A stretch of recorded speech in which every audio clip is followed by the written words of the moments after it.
record di sini ya. Nah, saya akan share eh, traktat kita atau PowerPoint-nya di sini ya. Ya. Nah, judul kita adalah inspirasi di dalam penulisan kitab suci. Jadi pertanyaan dasar dari ini adalah bagaimana kitab suci ditulis? Siapa yang boleh disebut penulis kitab suci? Ya, kalau kitab suci itu disebut kitab suci itu kenapa? Ya, siapa yang disebut penulis kitab suci? Allah atau manusia? Kalau itu Allah, maka tentu konsekuensinya kitab suci itu benar semua. Tidak mungkin kan Allah salah. Jadi pasti benar semua. Tapi ternyata kitab suci kita ditulis oleh manusia. Nah, pertanyaannya bagaimana kok manusia bisa menulis dan disebut sebagai kitab suci? Apakah tidak salah gitu ya? Kalau kita menulis kan tentu namanya manusia banyak kesalahan. Nah, bagaimana kita bisa memuja katakanlah, mengagungkan itu kitab suci padahal itu ditulis oleh manusia. Nah, sampai sekarang kita selalu menyebutkan bahwa kitab suci itu sabda Allah. Loh, kitab suci sabda Allah kok ditulis oleh manusia? Itu dia. Bagaimana mungkin yang ditulis oleh manusia disebut sabda Allah? Nah, itulah lalu kemudian bagaimana kerjasama antara Allah dan manusia. Bagaimana manusia menulis tetapi bisa disebut sabda Allah. Nah, di sanalah tema ini berhubungan dengan inspirasi. Jadi nanti kesimpulannya adalah bahwa memang ditulis oleh manusia, tetapi manusia tidak menulisnya sendiri. Manusia menulis sambil dituntun, dibimbing oleh Roh Kudus. Itu kira-kira ya. Nah, sebelum kita masuk ke sana, kita melihat apa yang orang Kristen percaya tentang kitab suci. Ya, kalau kita membaca kitab suci, kita merasa dihidupkan. Kita merasa dapat sungguh-sungguh semangat. Ya, kitab suci saja memberi inspirasi dan kekuatan. Ingatlah pada waktu kalian menerima jubah di poem biasanya ada orang pada waktu menerima jubah diminta untuk membuat moto. Atau saya juga kalau jadi imam, saya diminta untuk membuat moto. Mengapa? Karena dengan moto itu, ya moto itu dari kata mover, artinya menggerakkan. Ya, kalau kita punya moto, maka itu kita menggerakkan hidup. Ya, segala sesuatu dapat kutanggung di dalam Kristus yang menguatkan aku. Nah, begitu. Ya, kalau orang punya moto seperti itu, pasti dia tidak akan mengeluh, ya, tidak akan lalu kemudian menjadi takut-takut, ya, karena ketika dia takut, ada moto ini. Begitu. Ada juga yang orang menulis, ya, Yesus bin Sirak itu, sahabat setiawan adalah obat kehidupan, ya, maka dia suka membuat persahabatan. Ya, banyak lagi. Misalnya eh, diambil dari surat Yakobus bab 4. Jika Tuhan menghendaki, ya, jika Tuhan menghendaki. Jadi semuanya pakai kata itu ya. Di dalam orang-orang sama saudara kita sering dipakai insya Allah gitu ya, insya Allah. Kita juga ada jika Tuhan menghendaki dengan arti yang sama. Kalau Tuhan menghendaki, kita dapat melakukan banyak hal. Nah, oke, itu salah satu contoh ya. Ini juga di dalam bagian berikut contoh-contoh lain yang mengapa kitab suci itu begitu memberi kepada kita kehidupan. Ya, kalian boleh membaca kitab suci hari ini dan bisa ambil satu kalimat yang membuat kalian kuat. Ya, seperti misalnya, sekalipun berjalan dalam lembah kekelaman, aku tidak takut bahaya. Nah, itu boleh kalian pilih salah satu. Ya, silakan. Dan itu dijadikan banyak kesempatan dalam banyak kesempatan kitab suci mempunyai daya yang mengajar, daya yang memberikan inspirasi, Karena di dalam kitab suci kita menemukan sabda Allah sendiri. Di dalam liturgi selalu kalau kita membaca diakhiri dengan kata demikianlah sabda Tuhan. Ya, karena apa? Ketika kita mendengar apa yang dibacakan itu kita tidak hanya mendengar tulisan manusia, tetapi mendengar juga sabda Tuhan sendiri. Nah, pertanyaannya, mengapa kitab suci mempunyai daya seperti itu? Apa yang menyebabkan kitab suci mempunyai daya mengajar, daya inspiratif, yang membangkitkan iman di dalam hati? Pendeknya, apa yang menyebabkan kitab suci sungguh-sungguh menjadi suci? Jawabannya adalah karena Allah sendiri terlibat di dalam penulisan kitab suci. Malah dikatakan Allah sendirilah pengarang kitab suci. Allah juga yang terlibat. Keterlibatan Allah inilah yang kita kenal dengan istilah inspirasi. Ya, inspirasi itu dari kata apa? Dari kata inspirar. Ya, ya, yang bersuara di ini. Oke, nggak apa-apa ya. Inspirasi adalah ilham Roh Kudus kepada para penulis di dalam penulisan kitab suci yang membuat kitab tidak hanya sekedar tulisan manusia, melainkan juga sungguh-sungguh menjadi sabda Tuhan. Ya, dari kata inspirar. Inspirar artinya menghembus. In itu di dalamnya menghembuskan ke dalam. Inspirar sesuatu yang dari luar berhembus ke dalam. Ya, sehingga lalu kemudian orang yang dihembusi itu menjadi hidup. Ya, inspirar, inspirasi. Nah, siapa yang bisa menghembuskan kehidupan? Itulah Roh Kudus. Ya, di dalam kredo kita mengucapkan uh, apa itu in spiritus sanctus spiritus dominum et vivificantem, ya. Kita percaya akan Roh Kudus, Tuhan yang menghidupkan. Nah, begitulah dengan inspirasi.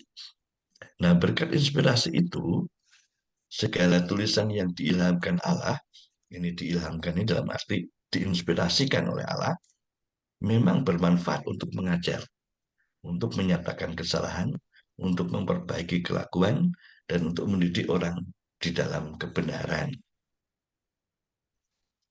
Ya, ini kenapa? Karena Roh Kudus, ya, Roh Kudus itu punya fungsi mengajar, membuat kita makin mengenal Yesus, tetapi juga membuat kita mengenal dosa-dosa kita.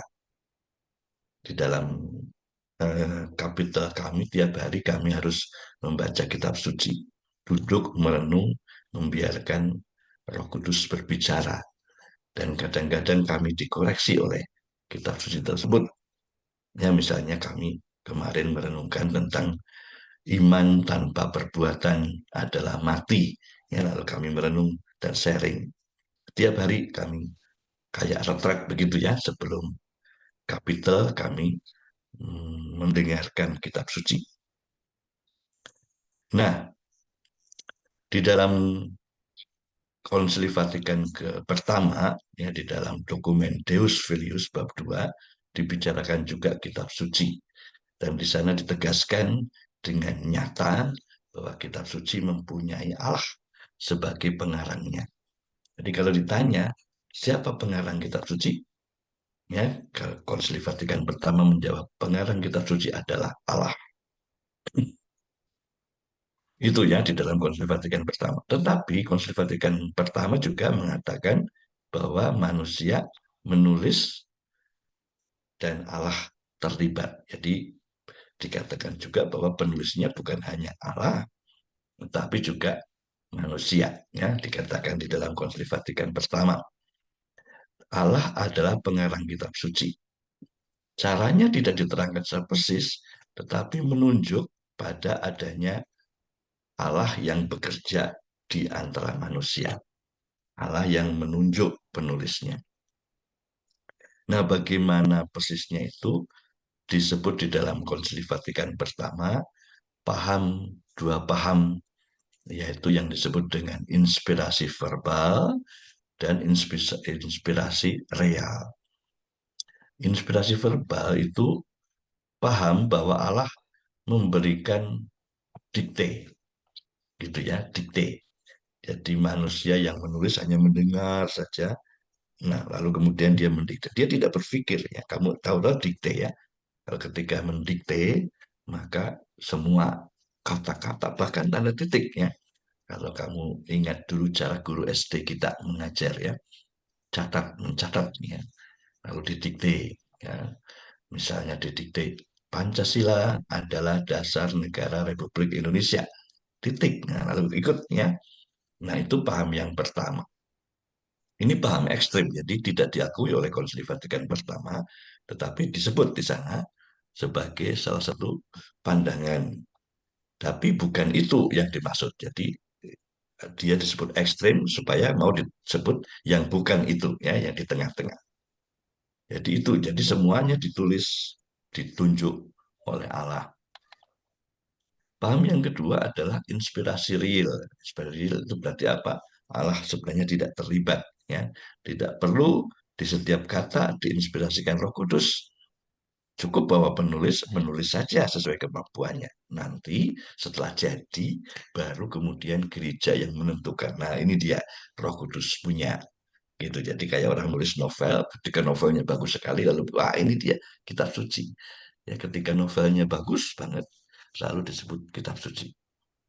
Nah, apakah penulisan kitab suci seperti dua paham itu? Ya, jawaban dari Konsili Vatikan pertama adalah tidak. Ya, jadi eh, tidak disebut yang mana, tetapi hanya dikatakan bukan itu. Ya, jadi namanya ekstrim.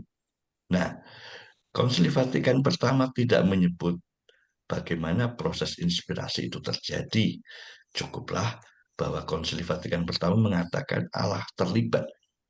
Nah, terlibatnya itu tidak jelas bagaimana ya, yang verbal atau yang eh, real, yang dikte atau yang apa dikatakan eh, menulis saja. Nanti baru kemudian ditentukan. Nah, hanya dikatakan oleh Konsili Vatikan pertama, kitab suci ditulis dalam ilham Roh Kudus. Allah mempunyai, ya Allah adalah pengarangnya dan uh, ya dan bukan hanya karena real, bukan juga karena verbal, ya itu dia.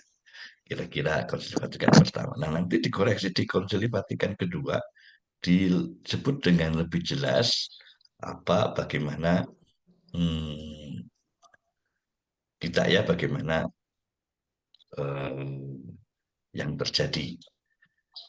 Dikatakan di dalam Konsili Vatikan kedua di dalam dokumen Dei Verbum nomor 11 yang diwahyukan Allah yang termuat serta tersedia dalam kitab suci telah ditulis di dalam ilham Roh Kudus sebab Bunda Gereja yang kudus berdasarkan iman para rasul memandang kitab suci secara keseluruhan beserta semua bagian-bagiannya sebagai buku suci dan mempunyai Allah sebagai pengarangnya. Sama ya dengan Konsili Vatikan pertama. Serta dalam keadaan demikian diserahkan kepada gereja. Nah, lalu ditambah ini, tambahan yang penting. Tetapi di dalam mengarang kitab suci, Allah memilih orang-orang yang digunakannya sementara mereka memakai kecakapan dan kemampuan mereka sendiri. Nah, sekarang ada tambahan. Orang yang dipilih itu dipilih oleh Allah, tetapi orang itu juga memakai kemampuannya sendiri. Jadi Allah tidak mendikte, tetapi Allah juga memberi kemampuan. Sehingga ketika dia menulis, ya, jadi supaya sementara dia berkarya dalam dan melalui mereka, yang ditulisnya itu hanya itu yang digendakinya sendiri. Dan karena itu mereka boleh juga disebut sebagai pengarang sungguh-sungguh. Bedanya apa nih? Di dalam Konsili Vatikan pertama yang disebut pengarang kitab suci Allah. Bagaimana manusia tidak terlalu dipedulikan. Artinya tidak menjadi pembicaraan. Hanya memang bukan real, bukan verbal. Nah, di dalam Konsili Vatikan kedua dikatakan siapa penulis kitab suci? Penulis kitab suci adalah Allah tetapi juga manusia. Jaringan. Ya, tidak apa. Ayo, mari kita dengarkan lagi ya. Kalau ada sesuatu pertanyaan nanti disebut ya, gitu ya. Ini ada pertanyaan apa ini? Oke, ya sudah. Ya bertemu yang lain sudah login ya, baik. Nah, jadi eh, mengapa disebut demikian? Mengapa Allah juga sebagai penulis dan juga manusia sebagai penulis? Karena terjadi sedemikian sehingga ketika menulis Allah membimbing. Allah membimbing dan hanya yang berkat bimbingan Allah itulah yang dituliskan. Jadi manusia juga berpikir, manusia menggunakan pikirannya, tetapi Allah membimbing pikirannya itu sehingga yang ditulisnya bukan ditulis karena kehendaknya sendiri, tetapi karena kehendak Allah. Itu yang terjadi ya. Jadi penulis kitab suci sungguh-sungguh dibimbing oleh Allah, meskipun juga memakai kemampuannya sendiri. Baik, waktu kita tidak banyak, kita hanya mempunyai waktu 30 menit karena kita masih apa itu? Masih memakai yang gratisan, jadi kita nanti tiba-tiba akan berhenti tidak apa-apa.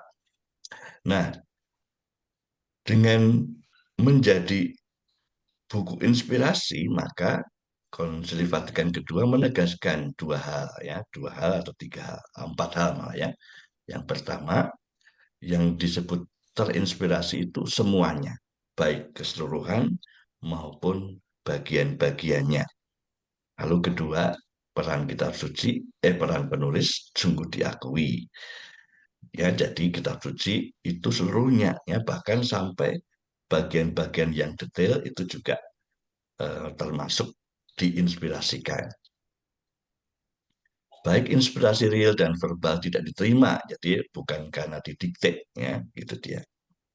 Bukan karena pendiktean, tetapi karena memang sungguh-sungguh uh, dua ya bekerja sama, gitu. Baik, sampai di sini dulu ya, saya kira untuk apa itu bagian yang sangat penting ini ya. Jadi dari kitab suci, dari apa itu inspirasi baik Konsili Vatikan pertama maupun Konsili Vatikan kedua mengatakan Allah itu pengarangnya, tapi Konsili Vatikan kedua menegaskan lagi bahwa juga manusia terlibat. Nah, satu lagi poin dari Karl Rahner, mungkin sebagai ini, Karl Rahner memakai apa yang disebut dengan inspirasi sebagai formal predefinition. Ya. Artinya kitab suci itu bukunya gereja. Jadi mengapa ada kitab suci? Karena Allah menghendaki ada gereja.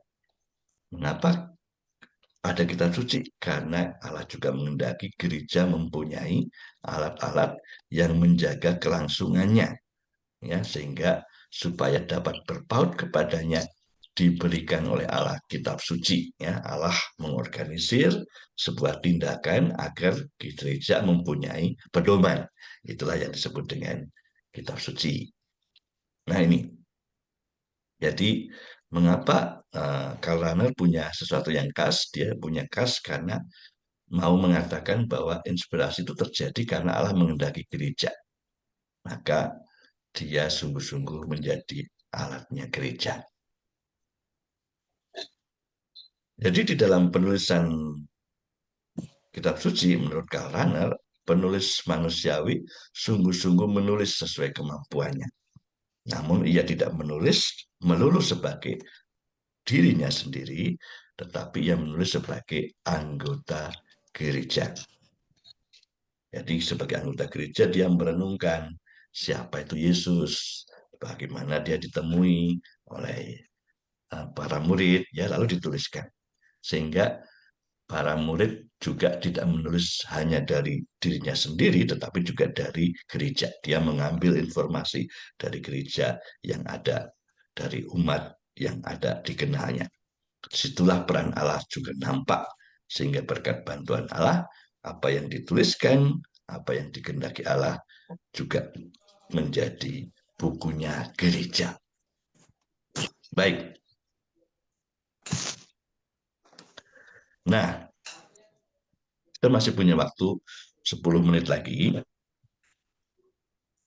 Dan bagian yang berikut adalah mengenai kanon kitab suci. Ya, kalian tahu bahwa kitab suci kita itu terdiri dari 73 kitab, ya, dan 27 kitab suci perjanjian baru dan 7 atau 9 Deuteronika. Ya, bagaimana itu Deuteronika? Deuteronika itu adalah kitab suci, ya, daftar kitab suci yang diresmikan kemudian, ya, yaitu pada abad yang keempat.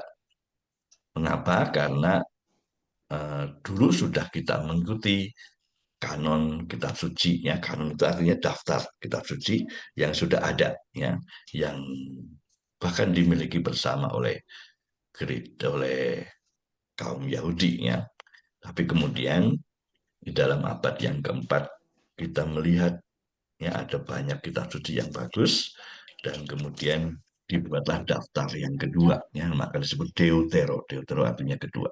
Dan kemudian kitab suci kita itu menjadi apa itu, baik yang protokanonika maupun yang deuterokanonika, baik yang pertama diresmikan maupun tambahannya. Ya, ini dia, ya. Jadi kita lihat, ya. Baik, saya kira nanti yang bagian kanon kalian bisa melihat uh, sendiri, ya, kitab kitab suci tersebut, ya, hanya sekedar untuk menunjukkan bagaimana apa yang ada di dalam kitab suci kita. Baik, sebelum kita tutup, saya berikan kepada Anda waktu untuk memberikan pertanyaan, ya. Waktu kita tidak banyak, tapi saya ingin kalian boleh ada pertanyaan, ya, biarpun cuma 5 menit. Jadi saya tutup di sini sharing screen-nya. Silakan kalau ada pertanyaan, boleh langsung, boleh dengan chattingnya di dalam Zoom tadi.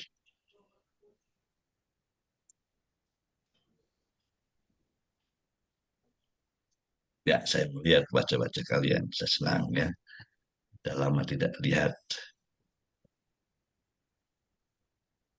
Rupanya ada yang di dalam kamar sendiri, ya, ada yang di luar, di sekolah yang baik.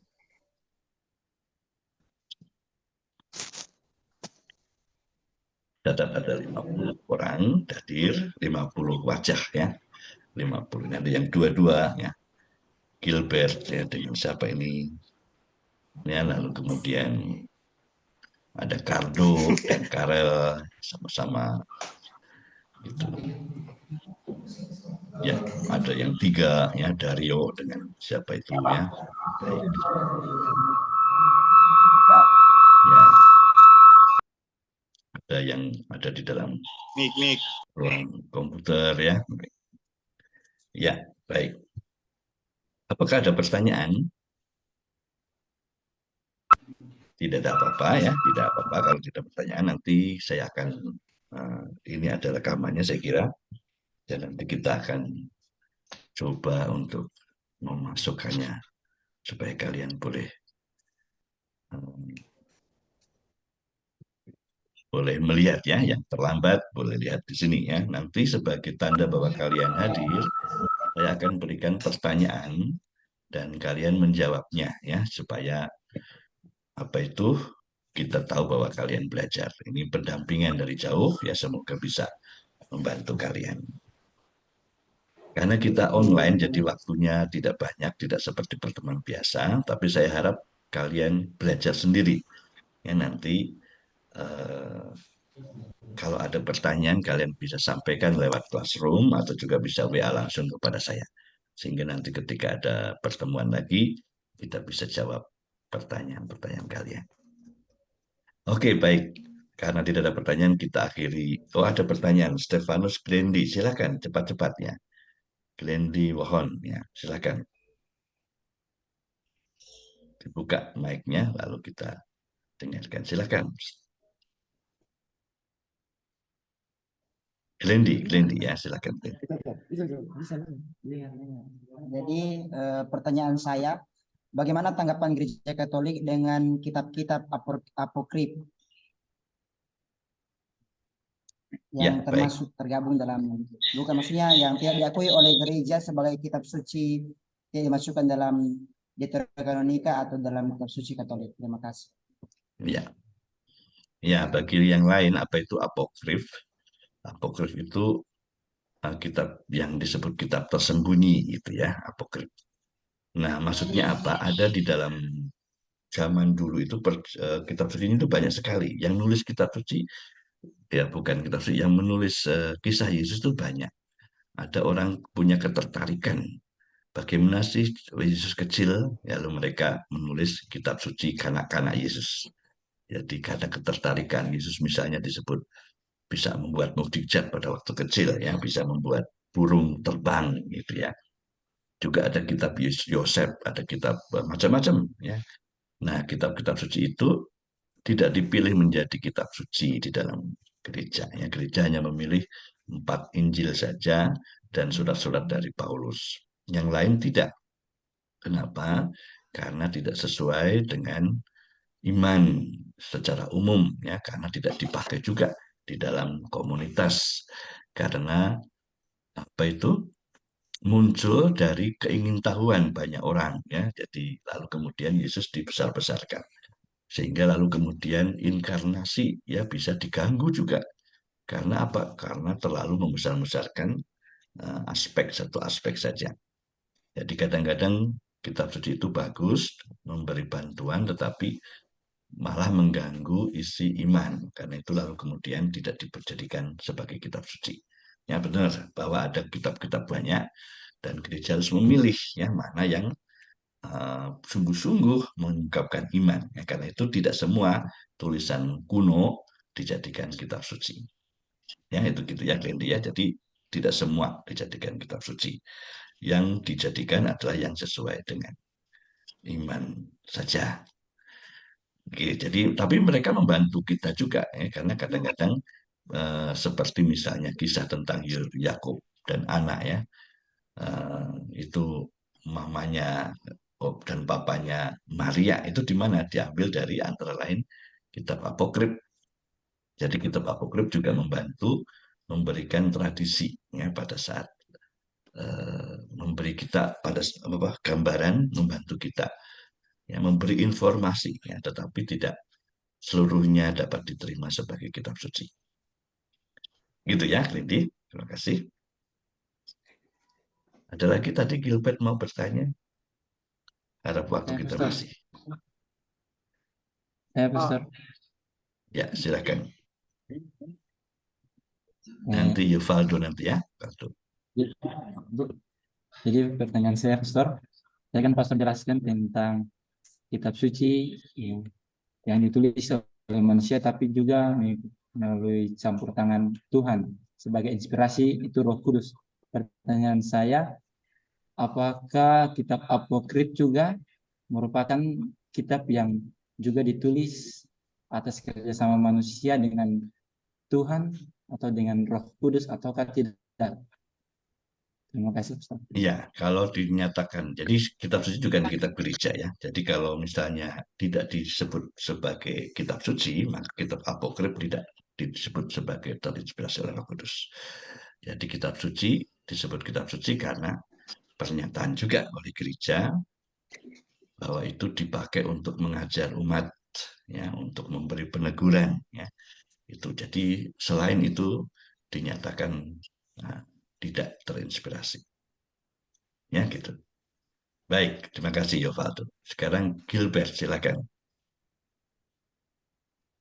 Nyalakan dulu ininya, ya. Silakan. Sudah ditanyakan oleh Valdo. Sama, Pastor. Oke. Oh, bukan main. Roh Kudus bekerja di antara kalian kalau begitu. Ya. Baik ya, saya kira kita tutup dulu segini ya.